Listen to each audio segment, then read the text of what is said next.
नमस्कार student, welcome back to my channel. एक बार फिर से मेरे इस चैनल पर आप सभी का स्वागत है। आइए, मैं आज फिर से आपके सामने लेके आया हूं जनरल एंट्री का तीसरा सवाल। Question number third, chapter 8, page number 8.50 पे आप देखेंगे टीएस ग्रेवाल की बुक में। तो जैसे मैंने दो सम्स आपको पूरे कंप्लीट जनरल एंट्री के कॉन्सेप्ट को क्लियर कर दिया है, तो मैं आपको उसी को कंटिन्यू करते हुए तीसरा सम हम करेंगे। पूरा कंप्लीट सम है जो आपकी बुक से लिया गया है। Journalize the transaction in the journal of Amitabh. Amitabh की बुक्स में हम ये जनरल एंट्री करने वाले हैं। सेम हम वही प्रिंसिपल फॉलो करेंगे। हम आधुनिक तकनीक से, जो टेक्निकल मॉडर्न टेक्निक है, जो मैंने यहाँ रूल बना के रखा हुआ है, इसी को याद रख के करेंगे, समझ के करेंगे। आपको बड़े आराम से ये समझ में आ जाएगा कि जनरल एंट्री को हम कैसे इसको फॉर्मुलेट करते हैं, इस फॉर्मेट में डालते हैं। आइए करते हैं transition in the books of Amitabh. सबसे पहले फिर से मैं आपको ये रूल बता दूं। इसको करने से पहले लायबिलिटी इनकम कैपिटल जहां बढ़ती है, बढ़ रही है, उसको हम क्रेडिट कर देंगे। ये देखिए। और अगर इन तीनों में से लायबिलिटी इनकम और कैपिटल अगर घट रहा है तो उसको डेबिट कर देंगे। ऐसे ही एसेट्स और एक्सपेंस अगर बढ़ रहा है तो डेबिट और घट रहा है तो क्रेडिट। इसका उल्टा है ये बेसिकली एलआईसी और ईए का ये। तो ये फॉर्मूले के हिसाब से आप बड़ी आसानी से इसको कर पाएंगे। आइए स्टार्ट करते हैं। ये है मे की ट्रांजिशन, तो यहां हम लिख लेंगे first may.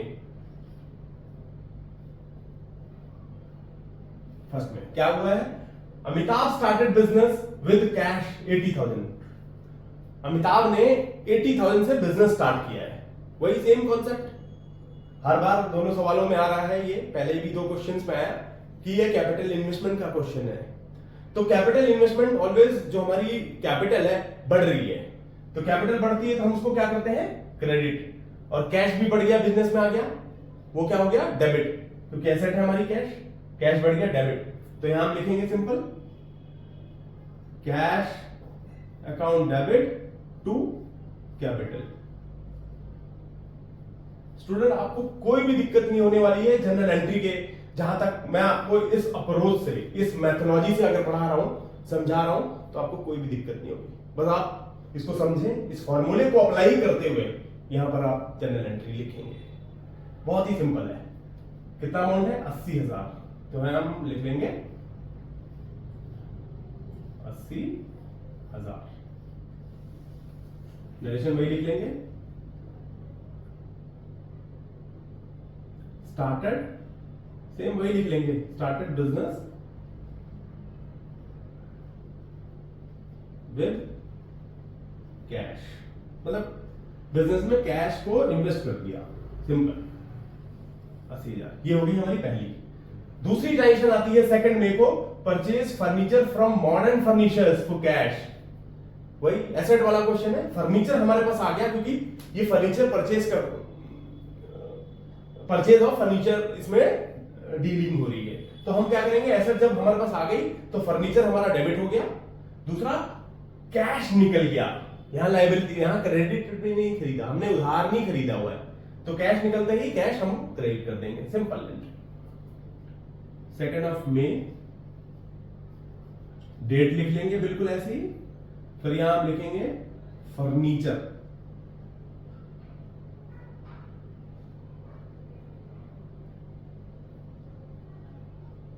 Furniture account debit to cash, क्योंकि कैश निकल गया हमारा, इमीडिएट कैश में परचेज किया है। तो हम यहां 10,000 से इसको, इस एंट्री को लिख लेंगे, डेबिट और क्रेडिट। वही नरेशन लिखेंगे, furniture purchased on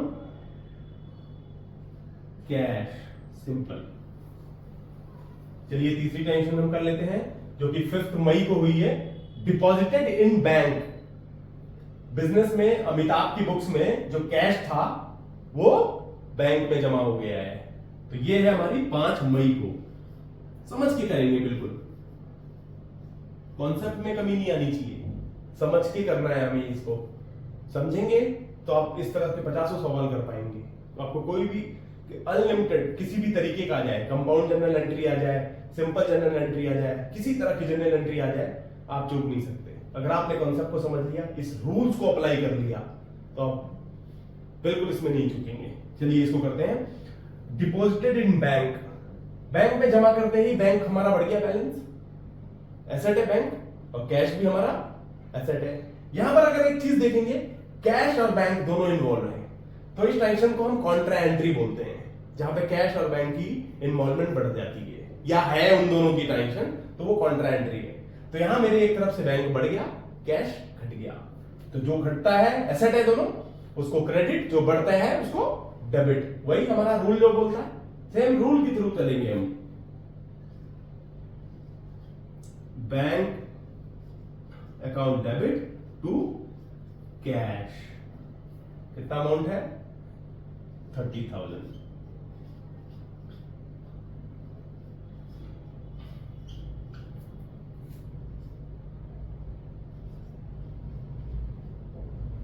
deposited cash in bank, bank में पैसा जमा हो गया भाई, तो ये हमने नरेशन भी साथ के साथ लिख दी। तो 5 मई की ट्रांजेक्शन थी। अब 6 मई को क्या हुआ है transaction? Purchase goods for cash, cash में परचेज करिए, सिंपल परचेज हम वर्ड यूज करते हैं 6 मई को। इन्वेंट्री क्योंकि स्टॉक आ गया तो उसको हम क्या बोलते हैं? परचेज। हमारा स्टॉक इन हो रहा है, purchase account debit to cash, cash निकल गया क्योंकि कितना अमाउंट है हमारा? 5,000।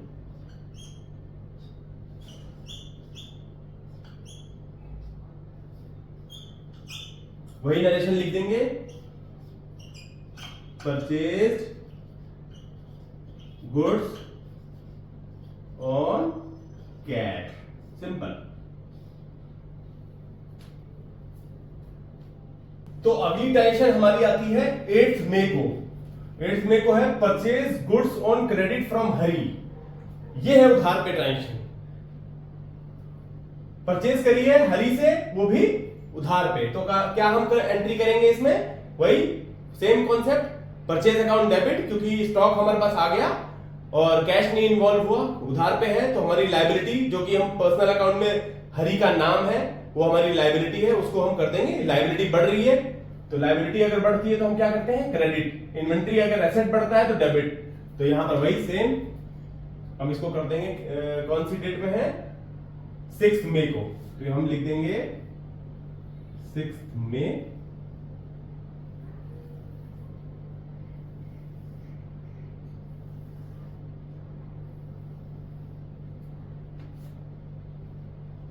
परचेज अकाउंट डेबिट टू हरी, हरी से हमने खरीदा है,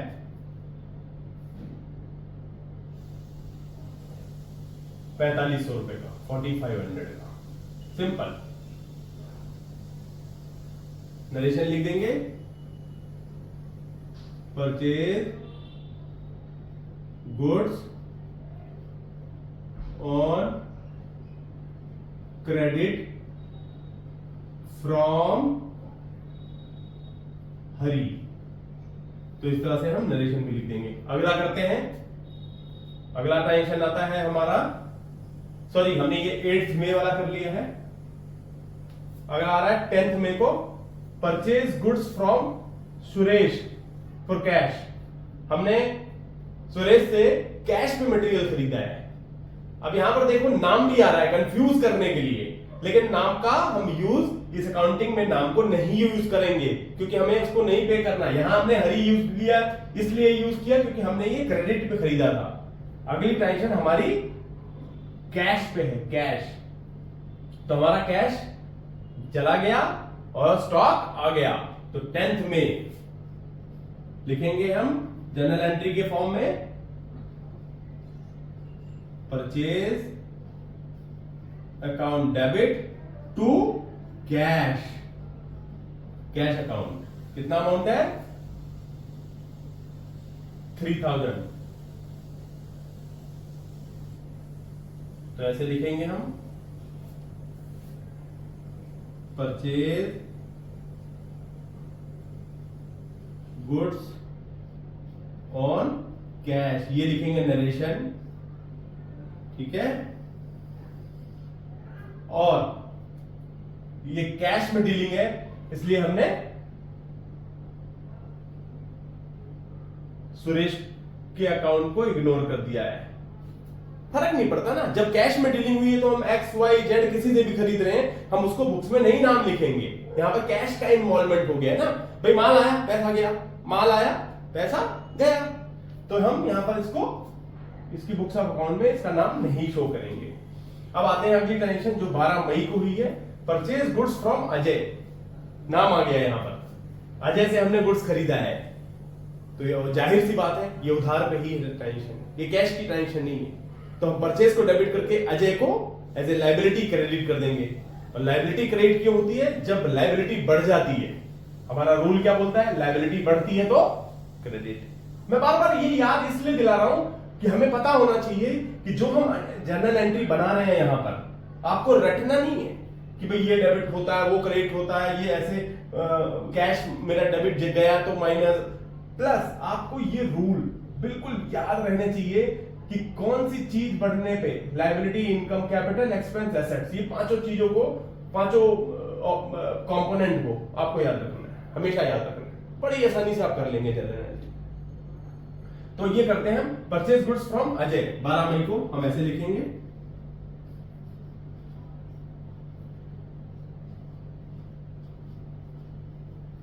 purchase account debit to Ajay. हम अजय का नाम लिख रहे हैं क्योंकि अजय से हमने उधार पे ही खरीदा है, यहां कैश की इन्वॉल्वमेंट नहीं है। कितना है अमाउंट? 4000 रुपीज। हम यहां जर्नल एंट्री के फॉर्मेट में लिख देंगे। नरेशन भाई, purchase goods from Ajay, Ajay से खरीदा, ठीक है बच्चों। अगली ट्रांजेक्शन करते हैं जो कि 14 मई को हुई है, सोल्ड गुड्स फॉर कैश, माल बेच दिया कैश में, जो हमारे पास माल था हमने बेच दिया कैश में। तो सिंपल, कैश हमारा चला गया, सॉरी कैश नहीं गया, माल हमारा चला गया, कैश आ गया। कैश को क्या करेंगे हम? डेबिट आ गया, और स्टॉक को क्रेडिट। स्टॉक को हम वर्ड यूज नहीं करते, सेल्स यूज करते हैं, जिसे हम परचेज में यूज कर रहे हैं, खरीदने पे, बेचने में सेल्स, सेम आपको याद रखना है। तो हम लिखेंगे 14 मई की ट्रांजेक्शन को, 14 मई क्या लिखेंगे? Cash account debit to sales, sales account. क्यों लिख रहे हैं? हमने ये बेचा है कैश में, 14 मई को कैश में बेचा है, ये देखो 6500 रुपए का। तो हम इसको ऐसे सिंपल 6500 लिख देंगे। सोल्ड गुड्स ऑन कैश, ये हम लिखेंगे नरेशन, ठीक है, क्योंकि ये कैश की ट्रांजेक्शन है। तो अगली ट्रांजेक्शन है हमारी 15 मई को, सोल्ड गुड्स टू करीम। इसमें भी सेल की ट्रांजेक्शन है, स्टॉक हमारा जा रहा है, माल हमने बेच दिया, किसको? करीम को। कैश की इन्वॉल्वमेंट नहीं है, लिखा नहीं है क्योंकि। तो हम वही सेम, सेल्स को क्रेडिट क्योंकि हमारा माल गया, और करीम को डेबिट क्योंकि हमारी जो डेटर्स है वो बढ़ गया, उससे हमें पैसा लेना है। भाई माल बेचने पे पैसा आता है, खरीदने पे पैसा जाता है। तो हम क्या करेंगे? 15 मई की ट्रांजेक्शन को यहां लिखेंगे जर्नल के फॉर्म पे, करीम,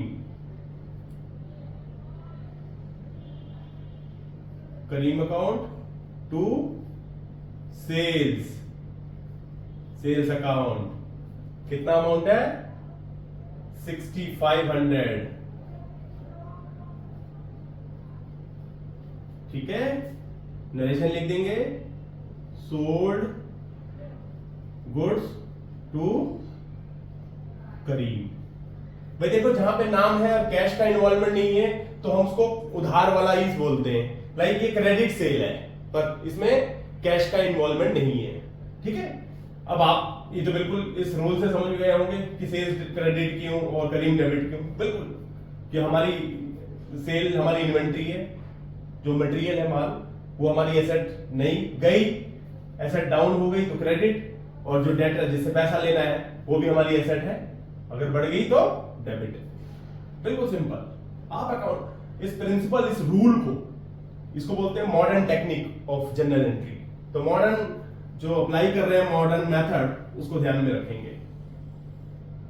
ठीक है, 15 मई के बाद अब अगली टेंशन आती है 16 मई को, sold goods to Ganesh for cash. यहां पर देखो नाम भी आ रहा है, कैश भी आ रहा है, कंफ्यूजन। सिंपल सी बात है, जहां पे कैश का इन्वॉल्वमेंट आ गया तो हम नाम को इग्नोर कर देंगे, नाम को बुक्स ऑफ अकाउंट्स में नहीं रखेंगे, क्योंकि हमने कैश में डीलिंग कर ली है भाई। मैं देखो सोल्ड गुड्स टू कैश, इसका मतलब क्या हुआ, हमारे पास कैश आ गया तो हम इसको लिखते हैं 16 मई को कैश। भाई माल बेचा तो पैसा ही आएगा ना, cash account debit to sales. माल गया था इन्वेंट्री को, मटेरियल को क्या लिखते हैं, बेचने को सेल्स। कितने का बेचा है हमने 16 मई को, 5,000 रुपए का। बड़े ध्यान से करेंगे, समझ के करेंगे, कोई दिक्कत नहीं होगी आपको। Sold goods on cash, narration में भी मेंशन कर देंगे ना कि कैश में माल बेचा है। 16 मई के बाद अगली टेंशन 19 मई को हुई है। क्या करा है, withdraw from bank for office use. भाई ऑफिस के खर्चे के लिए कुछ पैसा बैंक से निकाल लिया गया है, विड्रॉल कराया। तो देखो यहां पर फिर से भाई कैश और बैंक की दोनों इन्वॉल्वमेंट है। भाई एक जगह कैश बढ़ रहा है, बैंक घट रहा है। हमने पहले भी करा था कि जब डिपॉजिट किया था तो बैंक बैलेंस बढ़ गया और कैश घट गया, तो यहां उसका अपोजिट है। विड्रॉल के टाइम पे हम क्या करेंगे भाई, हमारे पास क्या होगा विड्रॉल के बाद, जब हमने बैंक से पैसा निकाल लिया तो बैंक का बैलेंस तो घट गया, एक एसेट घट गई दूसरी बढ़ गई है। ये कॉन्ट्रा एंट्री का रूल, चाहे वो डिपॉजिट हो चाहे विड्रॉल हो, जहां पर कैश और बैंक का इन्वॉल्वमेंट है वो कॉन्ट्रा एंट्री है। तो कॉन्ट्रा एंट्री को करने का तरीका मैं आपको बताता हूं। यहां पर सिंपल देखेंगे 19 मई की ट्रांजेक्शन, क्योंकि हमने विड्रॉ कर लिया तो कैश हमारे पास आ गया बिजनेस में, cash account debit to bank, bank का बैलेंस हो गया कम। जब बैंक का बैलेंस कम हो गया तो क्या होता है, एसेट घट गई। This is bank and cash both are assets, दोनों ही एसेट है। एक एसेट बढ़ी तो डेबिट, दूसरी घटी तो क्रेडिट। तो यहां पर बैंक को मैंने कर दिया है क्रेडिट। कितने अमाउंट से करना है, 5,000 रुपए से। नेशनल लिख देंगे, विड्रॉन कैश फ्रॉम बैंक। भाई बैंक से पैसा निकाल लिया गया है, तो ये हो गई उसकी जनरल एंट्री। अगली भी कर लेते हैं। अगली है 20 मई को, करीम पेड ऑन अकाउंट। भाई करीम ने ऑन अकाउंट पैसे दे दिए। जो करीम था बंदा, जो भी कस्टमर बोल लो, बिजनेस में कस्टमर और डेटर्स लेनदार देनदार रहते ही, तो करीम ने ऑन अकाउंट पैसे दे दिए। तो यहां बिजनेस में क्या आ गया, पैसा आ गया, और जो हमारी लाइबिलिटी थी जो लेना था वो घट गया। लाइबिलिटी घटती है तो क्या करते हैं हम, डेबिट। यहां पर लाइबिलिटी, एक मिनट, कैश आ गया, लाइबिलिटी हमारी बढ़ गई। ठीक है, क्योंकि क्या हो रहा है, एक जगह कैश बढ़ रहा है और दूसरी जगह लाइबिलिटी घट रही है। तो हम जब लाइबिलिटी घटती है तो उसको हम कर देते हैं क्रेडिट। ठीक है, क्या आ रहा है हमारा 20 मई को, हम यहां लिखेंगे 20 मई, कैश अकाउंट डेबिट टू, नाम मेंशन कर देंगे करीम। हमारी लाइबिलिटी, सॉरी डेटर्स, हमारा बेसिकली ये हमारा डेटर्स था।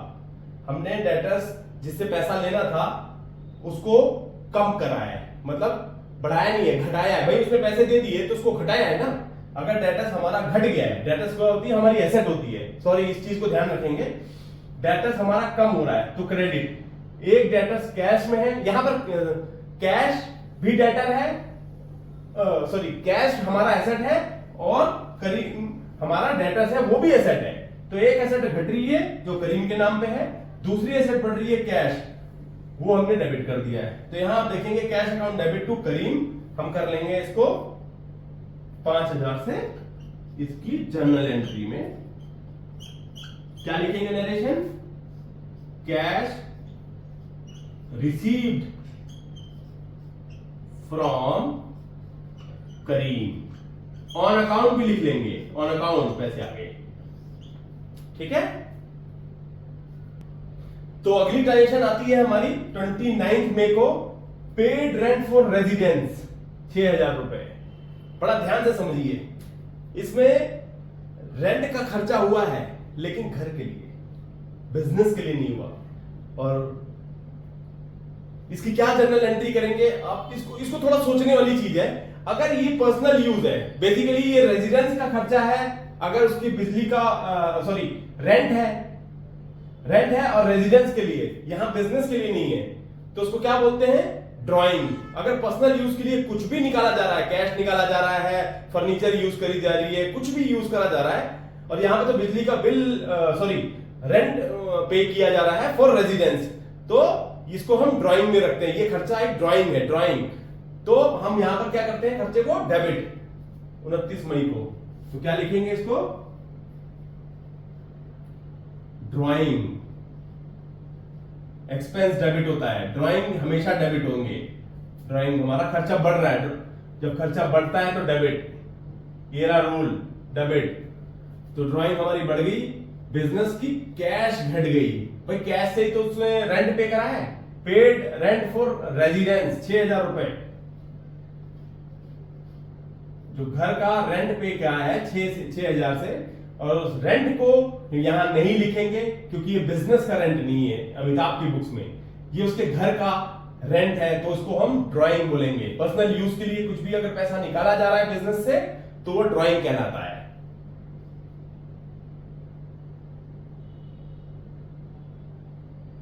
Drawing as paid rent for residence.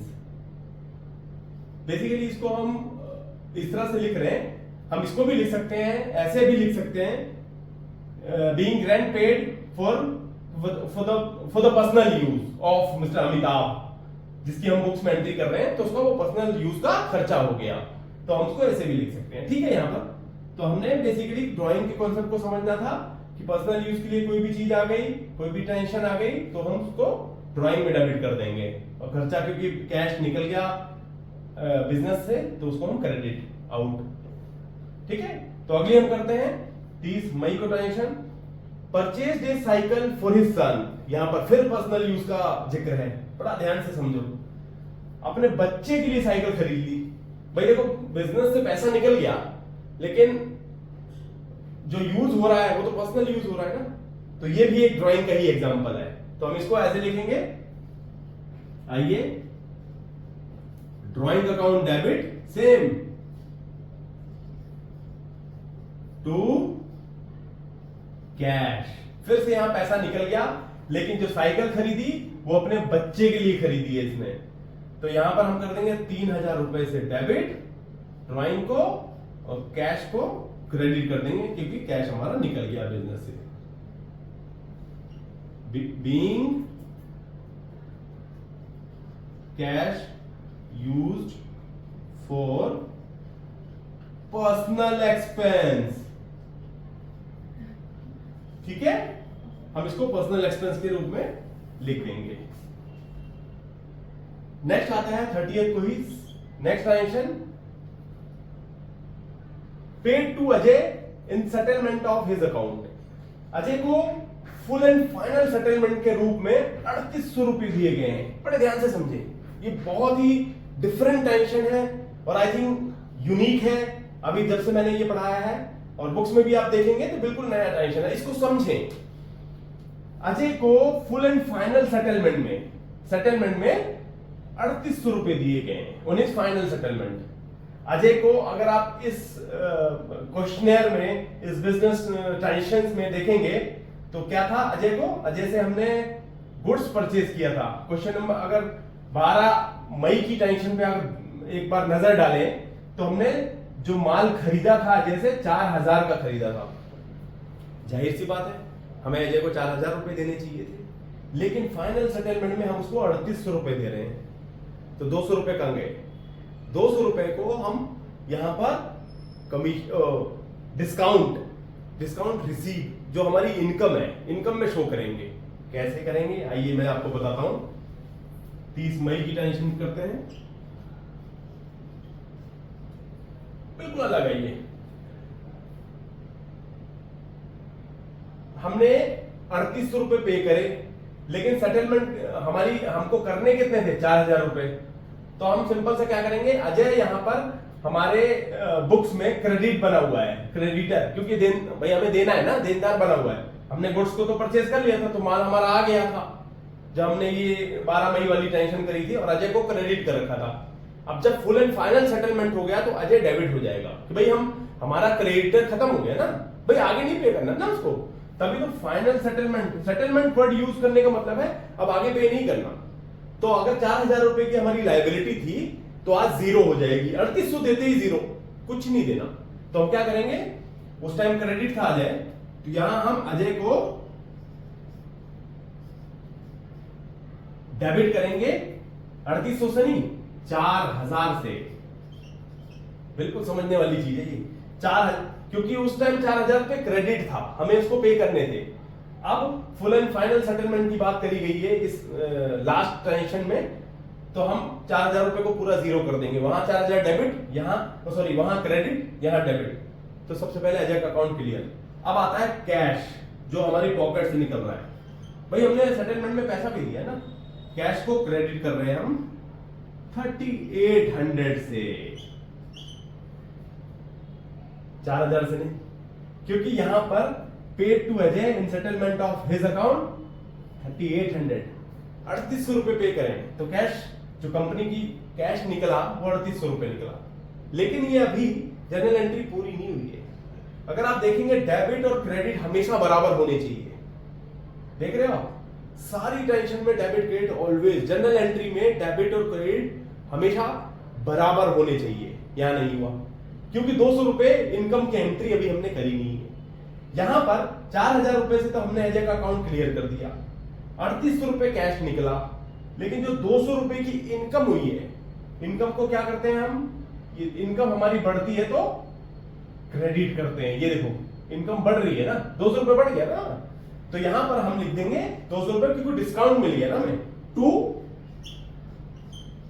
Discount received, income ही है बिल्कुल। यहां हम लिख देंगे 200 रुपए। बड़ी अच्छी ट्रांजैक्शन है ये, समझ रहे तो बहुत इजी है, समझ के करना है आपको। कॉन्सेप्ट हमारे सामने है, जो बिल्कुल फॉर्मूला बोल लो, रूल बोल लो, मॉडर्न टेक्निक बोल लो, बिल्कुल हमारे सामने है। इसके तरीके से हम बड़ी आसानी से कोई भी एंट्री कर सकते हैं।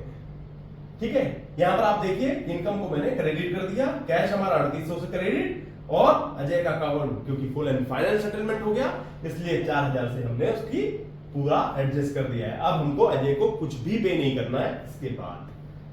तो ये रहा बच्चों आपके सामने ये पूरा इस क्वेश्चन का पूरा जर्नल एंट्री में मैंने ये आपको समझा ही दिया है विद मॉडर्न टेक्निक और जो ये इसका रूल है।